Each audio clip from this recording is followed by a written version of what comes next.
Sore-sore ini minum coklat ini emang habis hujan cocok banget ya Mas? Pas banget. Hangat gitu kan, tambah suasana Temanggung yang tenang, senyap, sepi. Tapi ngomong-ngomong itu belepetan tuh coklat tuh. Oh, habis Iya. enak banget sih, Saking Kak. enaknya ya. Enak.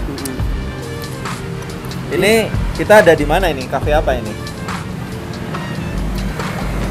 Kita lagi di Mi Cafe. Di cafe. Lokasinya itu strategis banget nih, Pak.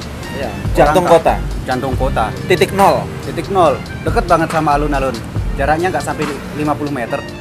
Jadi sini kafenya, depan situ alun-alun. Jadi di belakang kamera ini ada alun-alun. Berseberangan gitu. Ini ngomong-ngomong, Pak Kris tahu nggak nih Mi Cafe itu siapa yang punya? Yang punya siapa ya? Jadi yang punya tuh namanya Mas Arfan. Ya.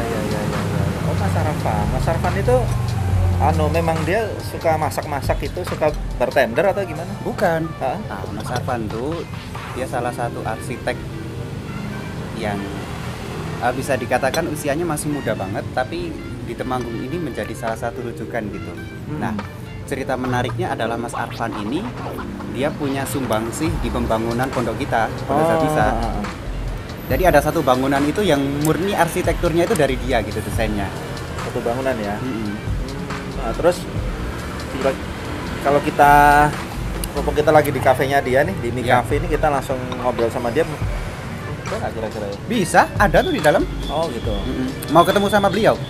Boleh aja nih, enaknya kita bawa ke dalam Bawa aja deh. coklatnya atau kita habisin dulu? Kita bawa aja deh ya. Gitu Buat ya? anget-anget di dalam. Ya udah.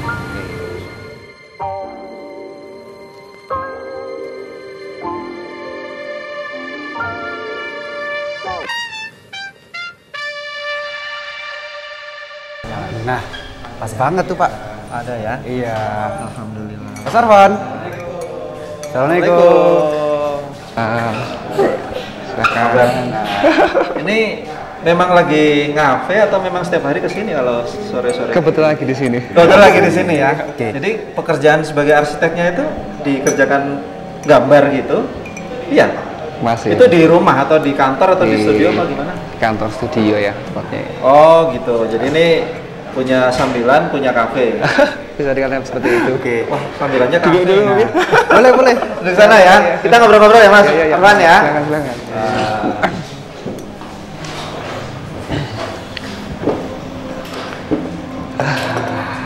Kalau hari-hari itu apa aja sih kegiatannya? Gimana kan? Hari-hari? Ya, kalau sebenarnya basic dari dasarnya tuh arsitek sama sedikit usaha kecil-kecilan. Ini ngomong-ngomong apa namanya Mi Cafe ini bener punya Mas Arfan sih? Iya. Oke. Ini kalau ngomongin soal Mi Cafe-nya dulu nih Pak, kita boleh tahu dong apa namanya sekilas sejarahnya gitu. Mulai sejak kapan? Jadi Mi Cafe itu dari dulu tahun 2015. Terus berjalan waktu. Ya alhamdulillah ini sudah 6 tahun dengan kondisi yang baik turun seperti itu. Iya. Masih bertahan. Ya alhamdulillah seperti itu. Ini kayaknya habis renovasi ya Mas? Ini pasti yang ngerjain sendiri nih Pak. Ya masa mau ditenderin ke orang? Malu dong. Oke. Dikerasin lagi ya suaranya Mas, dikerasin. Iya. Terus dari dulu emang di sini di depan alun-alun ini. Iya, dulu sih. Di sini ya. Kita tuh pernah dengar informasi gini Mas, apa namanya terkait dengan pembangunan Pondok Kaki Zabisa itu. Ternyata di situ ada andil dari Mas Arfannya. Katanya ada satu bangunan itu yang full desainnya itu dari Mas Arfan Pak. Iya Terus gitu. sejauh apa sih waktu itu ininya? Keterlibatannya ya.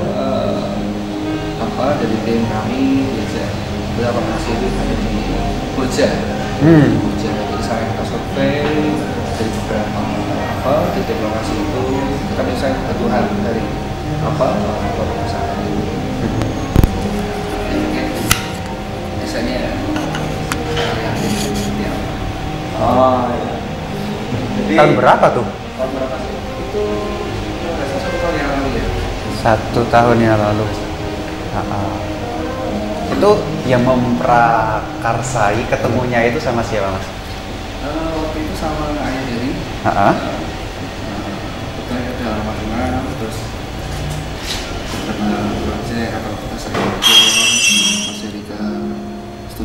Mm-mm. Sudah diberi apa namanya amanah untuk membantu desain. Yang di Boja itu. Ya, Berarti ada kepastian bakal buka cabang nih Pak. Oke. Terus kalau itu jadi kita ngobrolnya nggak ada ya, lompat-lompat ya. Ada ngomong soal arsiteknya, terus ngomong kafenya lagi gitu. Aja masih ada bisnis yang lain lagi nih. Kayaknya gitu. Bisnis-bisnis kecilan yang lainnya itu yang tadi disebutin di awal apa sih Mas? ya sementara baru itu aja sih. Oh, baru sementara catat sementara tuh. Ngomong-ngomong usianya berapa ya kira-kira Mas Arfan ini? Dia seumur aku lah. Loh. Berapa Mas? Saya 30. 30. Tahun ini nggak mau 30. Kalau Kak Tanta 30 lebih berapa? Itu. Lebih separuhnya. Separuhnya. Oke. Tadi itu sebelum kan ngobrol-ngobrol di depan sudah jajan duluan nih di coklat.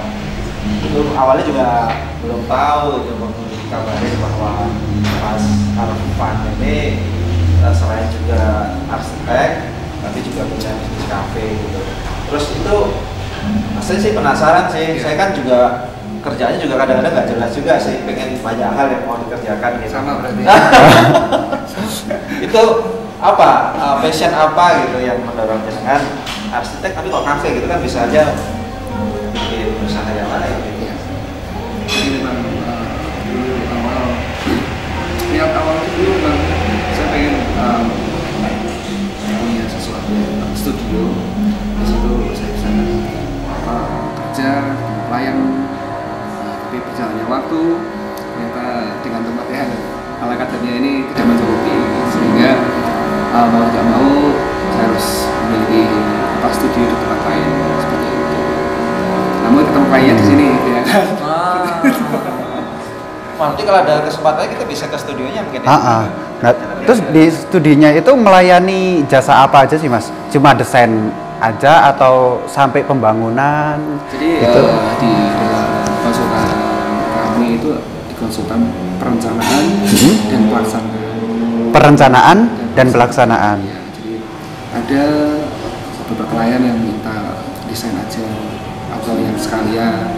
Jadi dari kami itu hanya opsional, kondisional aja sih, bukan tidak memaksakan. Iya. Bisa dipilih lah ya sesuai Ya. dengan budget. Namanya apa tuh? Namanya DAO Arsitektur. DAO Ya. Arsitektur. Beralamatkan di Di Jalan Gatot Subroto. Jalan Gatot Subroto. Di belakang pondok tempatnya itu Dekat ya. Kalau sama Mi Cafe-nya tuaan mana Mas? Duluan mana? lebih dulu sini. Duluan Mi Cafe. Apa di KP 2015, di DAO Arsiteknya 2016. 2016. Berarti selisih 4 tahun gitu ya. Nah, kalau ngomongin soal arsitektur yang apa namanya, kemudian keterlibatan Mas Arfan sama pondok tuh, kalau boleh tahu sampai saat ini sudah sampai sejauh mana sih Mas untuk perencanaan yang pondok di Boja itu? Oke, jadi info terakhir tuh dari desain kami sudah masuk, tinggal follow up dari tim di lapangan. Sementara ini masih tahap negosiasi ya, negosiasi antara pihak pondok dengan pelaksana, karena kami hanya sebagai perencana saja. Seperti itu. Oh gitu. Dari apa tadi DAO arsitektur gitu menyiapkan set plan-nya gitu ya Pak, berarti eksekusinya nanti timnya dari mungkin dari pihak pondok. dari pondok. Ternyata langsung aplikasi opsionalnya tadi di situ. Bisa cuma perencanaan sama pelaksanaan. Kalau yang pelaksanaannya dari timnya Mas Arfan sendiri udah ada beberapa proyek yang berhasil terselesaikan gitu ya Mas. Kita sudah sampai di proyeknya Mas Arfan nih yang di Kandangan. Ini ceritanya lagi bikin apa ini Mas? Oke, jadi ini kita konsep untuk rumah pribadi. Rumah pribadi. Ya, Tapi kelihatan istana ya? Rumah pribadi konsepnya bisa dikatakan klasik ya. Klasik, pendekatannya klasik ya. Iya. Ini udah berjalan berapa waktu nih Mas? Ini berjalan 5 bulan. 5 bulan. Kita sambil lihat-lihat. Oh, boleh masuk. apa ini? Lagi pekerjaan apa ini sekarang? Lagi finishing. Sejauh apa kontribusi Mas Arfan gitu ya untuk apa namanya jalan dakwah gitu Ya. terkait dengan profesi ini dengan sebagai arsitek? Ya, harapan dari saya pribadi semoga apa ya, dalam mendesain itu saya bisa maksimal, bisa ya bermanfaat kan di tempat, di sirkulasi yang itu membangun sesuatu karakter ya pasti ya. Jadi kalau dari apa kita ngomong suatu arsitektur itu hubungannya banyak banget. Jadi bagaimana cara membuat sirkulasi, set plan, master plan itu menjadi suatu karakter di dalam suatu kawasan itu. Jadi sebenarnya kompleks sih. Ya. PR-nya di situ dia sih. Oke. Studi lingkungan ya. Ya. Kita sekarang coba mulai bicara deep talk nih Pak. Apa namanya, berbicara yang agak dalam nih. Ya. Sepanjang karir perjalanan Mas Arfan ini, apa namanya, mulai merintis Mi Cafe-nya, kemudian juga perjalanan menghidupkan di apa tadi Mas? Iya. DAO arsitekturnya itu, ada nggak Mas grafik yang itu tiba-tiba naik atau pernah di grafik yang paling turun banget gitu Mas? Alhamdulillah pernah. Alhamdulillah pernah. Nah itu yang pengen kita cari tahu. Gimana? Ya pasti perjalanan apa kayak gitu. Tapi saya bersyukur dengan itu. Saya bersyukur dengan adanya suatu masalah itu menjadi saya lebih dewasa menyikapi masalah yang pasti. Jadi kebetulan di tahun 2020 kemarin itu tepatnya di pandemi ditambah ada beberapa masalah project, kemudian masalah itu mungkin apa ditipu orang, macam-macam lah pokoknya. Nah itu, tapi apa pelajaran-pelajaran kayak gitu tuh menurut saya bersyukur dalam arti bersyukurnya itu saya masih dikasih apa umur segini masih bisa survive, gimana cara menyikapi masalah itu sampai sekarang aku dikasih kekuatan. Berarti masalahnya itu sama eksternal gitu ya Mas, sama pihak. Iya, Kalau sama tim sendiri? alhamdulillah nggak ada. Harmonis. Alhamdulillah. Bang dibantu berapa orang di DAO? Di DAO sendiri ada 4 ya, 4 tim kita, 4 tim. Jadi saya memiliki 3 junior arsitek, kemudian ada tim lapangan juga, apa namanya partner arsitek juga. DAO itu ngomong-ngomong singkatan apa sih Mas? Di mana aja oke. Kan di luar dugaan kan, out of the box banget. Di mana aja? Oke, DAO. Oke. Mas, pertanyaan satu lagi Mas. Tadi masih terkait kontribusinya Mas Arfan dengan pondok nih. Posisi hari ini kita tahu kalau pondok itu dalam tanda kutip ekonominya itu pasti gitu kan, nggak pasti. Bahkan kemudian beberapa studi kasus ketika kita melibatkan stakeholder dari luar, jasanya kita pakai dulu, bayarnya belakangan gitu kan. Nah itu kenapa Mas Arfan mau ambil?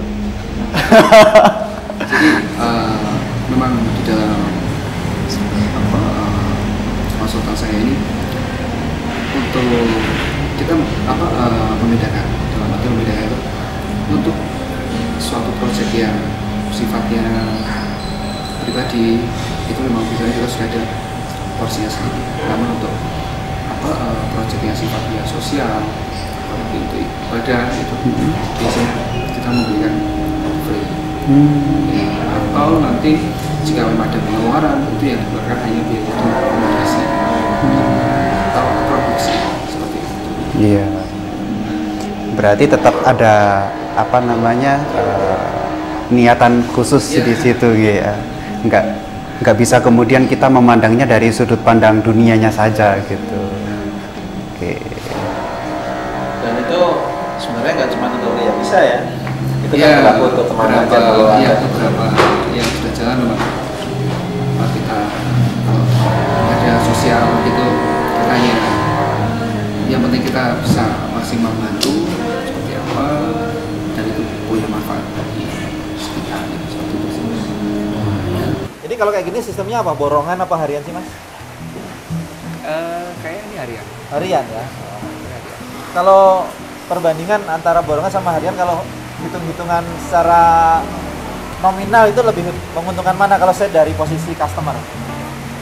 Ada plus minusnya. Apa gitu? Kalau borongan pasti waktu lebih cepat. Tetapi harus style gitu. Harus jeli. Kalau harian lebih kita kita tetap harus jeli terus karena harian kan. Ngawasi terus ya. Tapi biasanya dia lebih hati-hati. Lebih kalau saran sih, hanya sekedar saran kalau dari kita lebih ke borongan. Lebih ke borongan malah gitu ya. Tapi kuncinya tenaganya harus SDM-nya bagus. Gitu. Oke. Intinya dalam menjalankan usaha gitu ya, ketika kita tadi menyimak penjelasan dari Mas Arfan itu, ini jarang juga sih Pak yang kemudian disadari sama banyak pelaku usaha. Ternyata porsinya harus imbang gitu ya. Di samping kita berusaha untuk dunia kita, juga kita harus mengalokasikan tenaga, pikiran, juga waktu kita, meskipun dengan praktek yang sama di usaha itu, tapi ada tujuan yang lain kita untuk akhirat kita gitu kan. Berarti ini sudah sampai doa sapu jagat ini. Gimana tuh? Rabbana atina fid dunya hasanah. Di dunia hasanah. Di hasanah wa qina azabannar. Dapat dunia dan akhirat, luar dalam. Berarti memang ajaran keseimbangan hidup itu sudah diajarkan di Quran ya. Pastinya ya. Bagaimana kita balance. Iya, umat Islam itu harus menjadi umat yang ummatan wasaton. Wasaton itu artinya tengah. Imbang antara akhirat dan juga imbang antara dunianya. Kalau kemarin saya beberapa waktu lalu ngobrol sama Pak Kris tentang tiang agama itu adalah sholat, maka kita harus punya landasan yang kuat berupa lantainya itu adalah ekonomi. Agama tanpa ditopang sama ekonomi, goyang.